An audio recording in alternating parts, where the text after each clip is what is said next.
अस्सलाम वालेकुम and hello everyone, कैसे हैं। उम्मीद है कि आप सब ठीक ठाक होंगे। मैं भी बिल्कुल ठीक हूँ। Welcome back to my channel. और ये सुबह का टाइम है और मैं यहाँ पे नाश्ता बना रही हूँ किचन में।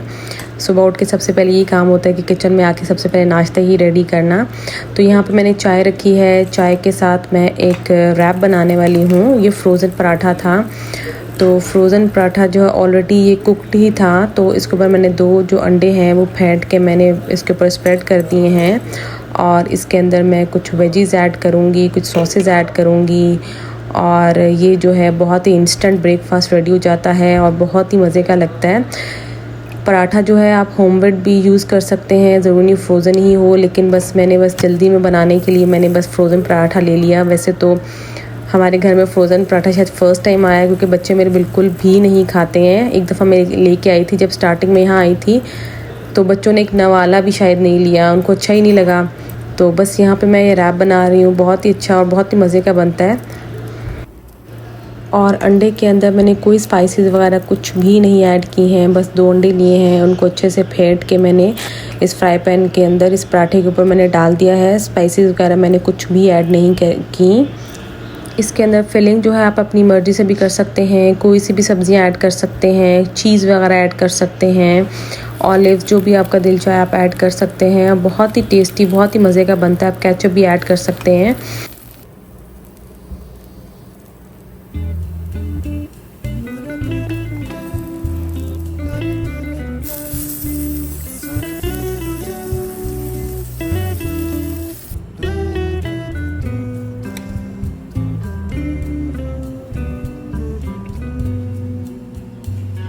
और बस यहाँ पे ये जो रैप है, इंस्टेंट रैप, ये रेडी हो गया है। और साथ ही मेरी चाय भी तैयार हो गई थी।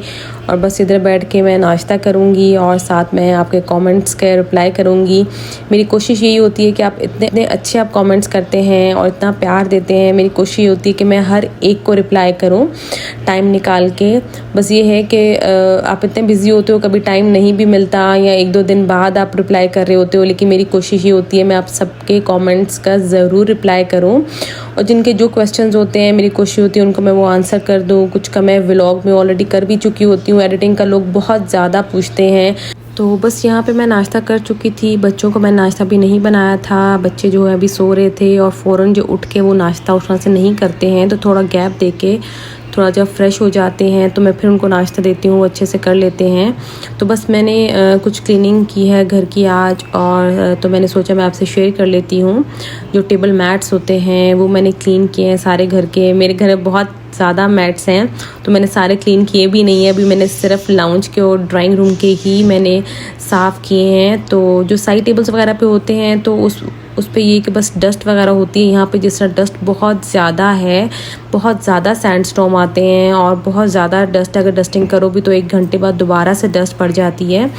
तो जो साइड टेबल्स वगैरह वाले होते हैं और जिन लैम्प्स के नीचे जो मैंने रखे हुए हैं, डेकोरेशन पीसेस के नीचे रखे हुए हैं, उस पर तो बस ये है कि मिट्टी होती है।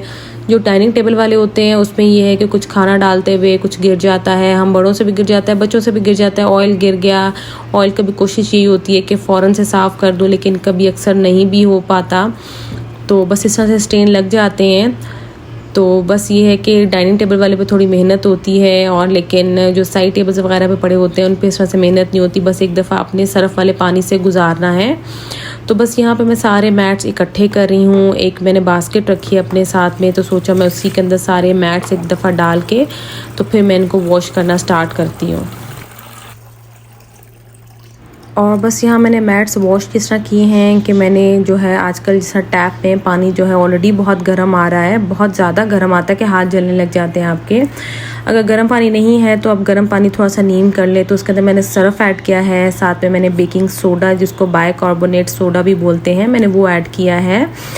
इससे ये कि बड़ा अच्छा साफ़ हो जाता है। और किचन क्लॉथ्स वगैरह होते हैं, टॉवल होते हैं, वो भी मैं इसी तरह ही वॉश करती हूँ। तो बहुत अच्छे वॉश हो जाते हैं, स्टेन्स वगैरह भी उतर जाते हैं, और साथ जो ऑयल वगैरह उनमें होता है वो बहुत अच्छे से साफ़ हो जाता है। तो बस यहाँ पे मैं मैट्स अच्छे से वॉश कर रही हूँ। कुछ जो मैट्स हैं वो प्लास्टिक उसके मटेरियल के हैं, कुछ जो है थ्रेड के हैं। तो जो प्लास्टिक वाले हैं ना वो तो बहुत ईजीली साफ़ हो रहे थे, उस पर कोई स्टेन वगैरह भी नहीं थे, क्योंकि वो साइड टेबल्स पे पड़े हुए थे। तो उनको साफ़ करना बहुत आसान था, लेकिन जो कुछ थ्रेड थे ऐसे कपड़े टाइप के थे उस पर थोड़ा टाइम लग रहा था कि कोई ना कोई स्टेन उस पर है, अगर डस्ट भी है तो वो भी नज़र आ रही थी ना, तो बस उनको थोड़ा रगड़ना पड़ा था। और बस यहाँ पे मैंने अच्छे से इनको वॉश किया है और फिर साफ़ पानी में से गुजारा है और मैंने इनको साइड पे सिंक पे रख दिया है ताकि एक दफ़ा पानी जो है एक्सेसिव जो वाटर है उसमें से वो निकल जाए, और फिर इसके बाद मैं इनको फैला दूँगी। और वॉशिंग मशीन में तो आप नहीं वॉश कर सकते हैं इन मैट्स को, क्योंकि आपको पता है वॉशिंग मशीन में तो वैसे भी ये बिल्कुल ख़राब हो जाएंगे, इनके थ्रेड्स निकल आएंगे और बिल्कुल ही शेप जो है इनकी डी शेप हो जाएंगे बिल्कुल।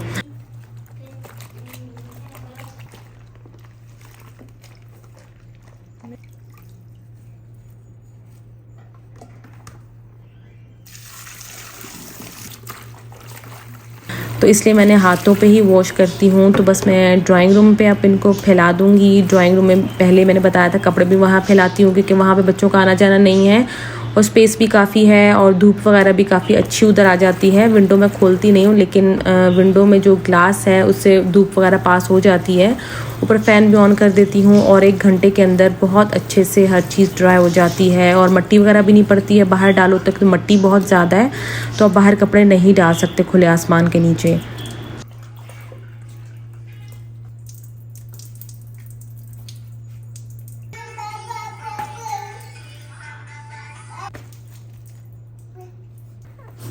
और बस मैं मैट्स इसलिए ज़्यादा यूज़ करती हूँ क्योंकि मुझे लगता है कि अगर डेकोरेशन पीसेस के नीचे और लैम्प्स के नीचे अगर मैट्स हों तो उससे बहुत ज़्यादा अच्छी फिनिशिंग लुक आती है एक। तो आप ख़ुद भी देखिएगा, डायरेक्ट अगर चीज़ कोई पड़ी हो तो उसकी वो लुक नहीं आती है जो एक मैट रखने से उसकी लुक आती है। इसलिए डाइनिंग टेबल पे भी अगर मैं कोई शीट भी बिछाऊँ तो उसके ऊपर भी मैट्स ज़रूर रखती हूँ ताकि एक फिनिशिंग सी उनकी एक लुक आती है और बहुत अच्छा लगता है दिखने में भी।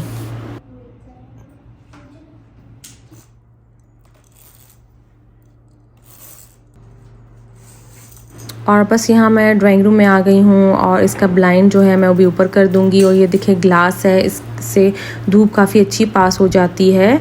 और ये यहाँ पे मेरा ये स्टैंड है, यहाँ पे मैं सारे मैट्स जो है वो फैला दूँगी अच्छे से और ऊपर फ़ैन भी ऑन कर दूँगी ताकि ड्राई होने में ज़्यादा टाइम भी ना लगे और फ़ौरन से ये ड्राई हो जाएँ।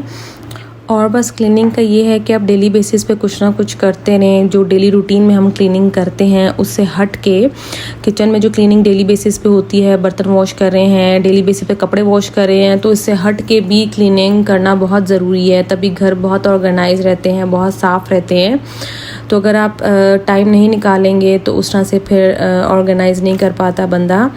तो इसलिए मेरी भी ये कोशिश होती है, डेली बेसिस पे तो दिल नहीं करता आपका, ये तो है, लेकिन ये कि हफ्ते में 1 दिन ऐसा होना चाहिए जिसमें इस तरह की क्लीनिंग करनी है। मैट्स वॉश कर दें, बेड शीट्स जिस तरह होती हैं हफ्ते में 1 दफ़ा हम सारी वॉश कर लेते हैं। और बहुत सारी घर में और ऐसी चीज़ें होती हैं, कर्टन्स होते हैं, वो हम 1 महीने में वॉश कर सकते हैं।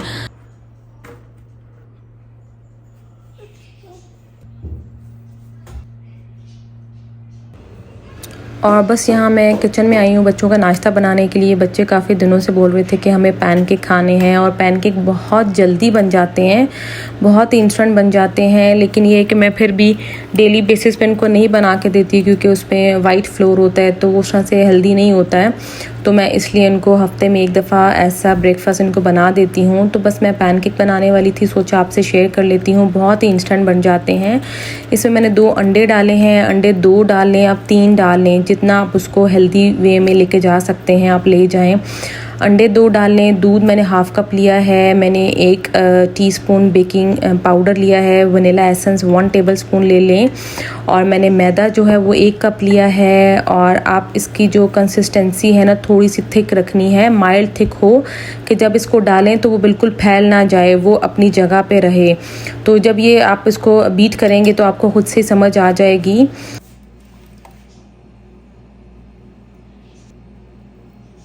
तो बस यहाँ पे ये है कि अच्छे से मैं इसको फेंटूंगी और हल्का सा मैं फ्राई पैन के ऊपर बटर लगाऊंगी और मैं पैनकेक रेडी करूंगी। और पैनकेक के साथ ही रेडी करने के साथ ही मैंने कुछ बेरीज़ लेके आई थी क्योंकि मेरे बच्चों को बेरीज़ इस तरह की चीज़ें बहुत पसंद है। और बस यहाँ पे मैं कहना चाहूँगी, बहुत सारे कमेंट्स आ रहे थे कि अपना होम टूर कराएं, तो इंशाल्लाह मेरी कोशिश है कि मैं आपको एक दिन होम टूर भी कराऊं।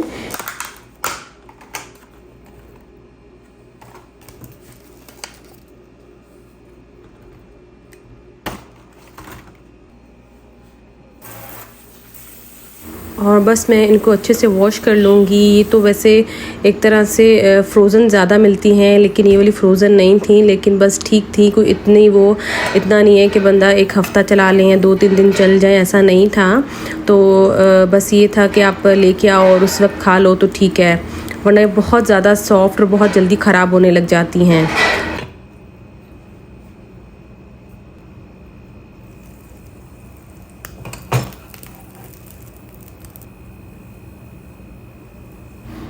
और बस ये जो बेरीज़ हैं, कुछ मैं इनको पैनकेक के साथ दूंगी और कुछ जो है मैं फ़ौरन फ्रीज़ कर दूंगी, क्योंकि ये ऑलरेडी बहुत ज़्यादा सॉफ्ट थी।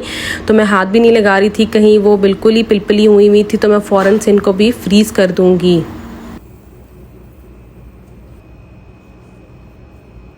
और बस मैं ये बच्चे नाश्ता करेंगे और मैंने भी साथ में ट्राई किया था, बहुत टेस्टी बने थे, बहुत ही सॉफ्ट। और एक पे मैंने न्यूटेला जो था वो थोड़ा मेल्ट करके मैंने स्प्रेड किया था और एक पे मैंने हनी डाला था। वैसे तो जो पैनकेक्स के लिए जो सिरप मिलता है वो मैपल सिरप होता है, वो बहुत टेस्टी होता है, लेकिन मुझे वो मिला नहीं, तो मैंने एक पे हनी डाल दिया है और पे न्यूटेला डाला है।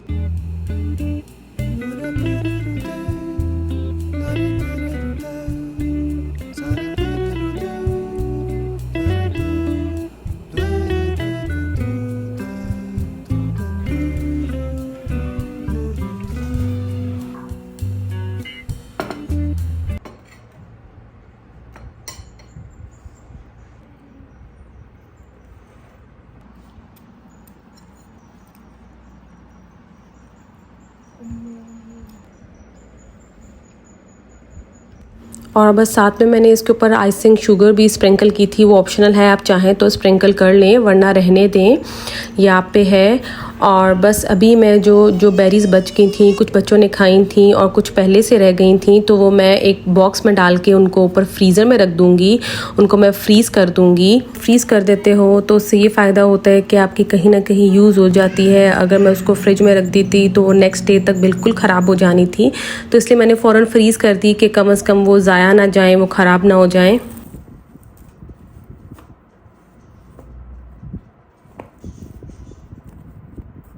तो बस ये बच्चों को नाश्ता वगैरह देने के बाद और उनको खिलाने के बाद मैं आई हूँ ड्राइंग रूम में, और मैट्स जो थे काफ़ी अच्छे से ड्राई हो चुके थे। और बस मैंने सोचा कि उनको फिनिशिंग लुक देने के लिए मैं इनको ज़रा प्रेस कर देती हूँ अच्छे से। और मैंने कुछ जो थे, जो थोड़ी सी उनमें सिलवटें आई हुई थी, कुछ बिल्कुल ठीक थे, जो प्लास्टिक मटेरियल के थे वो बिल्कुल ठीक थे, जो थ्रेड वर्क के थे, जो कपड़े के बने हुए थे, उनमें थोड़ी थोड़ी सिलवटें आई हुई थी। तो को प्रेस करूँगी, और प्रेस मैंने इनको ऊपर पहले एक पिलो केस था उसके ऊपर रखा और फिर मैंने इनको प्रेस किया, क्योंकि कुछ इसमें ऐसा थ्रेड वर्क था, गोल्डन और सिल्वर आप देख रहे होंगे, वो इस्त्री के साथ जो है चिपक सकता था। तो इसलिए मैंने एहतियातन मैंने सोचा कि वो जो पिलो केस है वो भी प्रेस हो जाएगा। जो प्लास्टिक मटेरियल के थे, स्टफ़ के थे, उनको तो प्रेस करने की ज़रूरत नहीं थी, लेकिन जो थ्रेड वर्क वाले थे, जो कपड़े के बने हुए थे, उनको मैं अच्छे से प्रेस कर दूँगी। और फिर मैं इनको अपनी अपनी जगह पे, जहाँ से मैंने इनको उठाया था, वहीं पे मैं इनको रख दूँगी।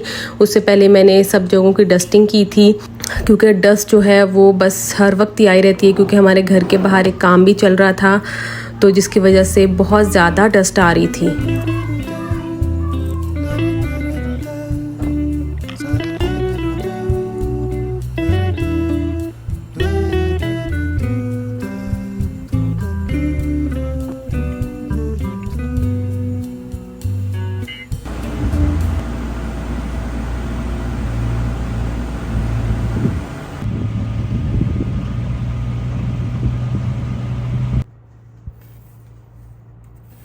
और बस ये जो हमारे घर के बाहर काम हो रहा था, और जैसा सैंडस्टॉर्म भी चल रहे हैं और ये बाहर काम भी चल रहा है, तो सोचे घर में कितनी डस्ट आती होगी। तो बस ये सिचुएशन है यहाँ की आजकल।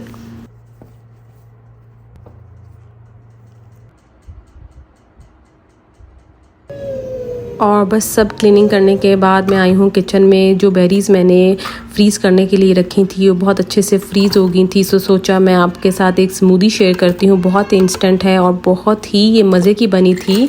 आप घर में अपने ट्राई कर सकते हैं और बहुत इंस्टेंट बन जाती है। मैंने जो फ्रोज़न बेरीज़ थी जो मैंने फ्रीज़ की हुई थी वो मैंने डाली हैं ब्लेंडर के अंदर, थोड़ी शुगर ऐड की है और खूब सारी आइस ऐड की है।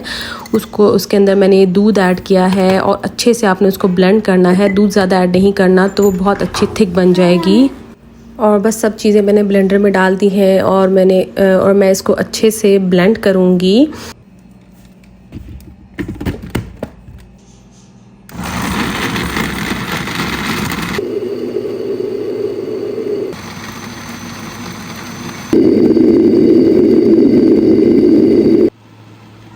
और ये हमारी स्मूदी हो गई है रेडी। आप चाहें तो फ्रोज़न मैंगोज़ डाल सकते हैं, कोई भी फ्रोज़न फ्रूट है वो डाल के आप ये स्मूदी रेडी कर सकते हैं। बहुत ही टेस्टी बनती है।